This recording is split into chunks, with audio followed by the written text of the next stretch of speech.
Karibu.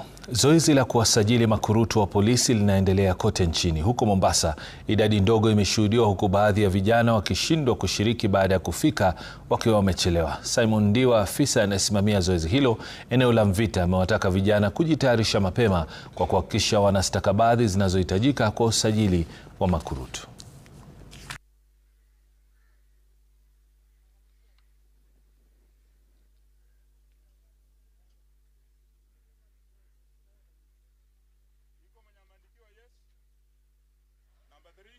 Venye tulikuwa tunatarajia, lakini sisi kama mayouth pia tungependa sana juu mimi this was my final year, niko 27 na mnaona age limit ilikuwa 28 years, na sasa pia tena ningependa kuwahimiza wana serikali wakati hizi vitu hiyo wakati kesi ilikuwa inapelekwa kotini na tena inahairishwa inapelekwa kotini, watu kama sisi by next year tungekuwa rolled out. Unaona juu sasa miaka ingekuwa imeshapiga pale mwisho kulingana na venye kwa medical age limit, lakini kwa sasa process inaendelea even though turnout ya sisi kama wanawake iko chini, lakini everything is going to be possible na tunataka. Haijakuwa ile idadi kubwa vile tulikuwa tunatarajia, lakini hata hivyo kulingana na ile idadi ambayo pia tunatarajia kuchukua si mbaya, ni idadi ambayo inatosha.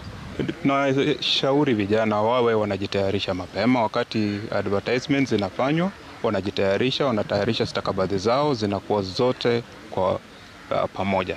Ndio wakati wanakuja uwanjani wanakuwa wako na stakabadhi ambaye ni zote ambazo zinahitajika. Wakati tunaitisha original documents, wasikuje na photocopies. Wao wanakuja na original ndio waweze kuenda through the exercise vizuri.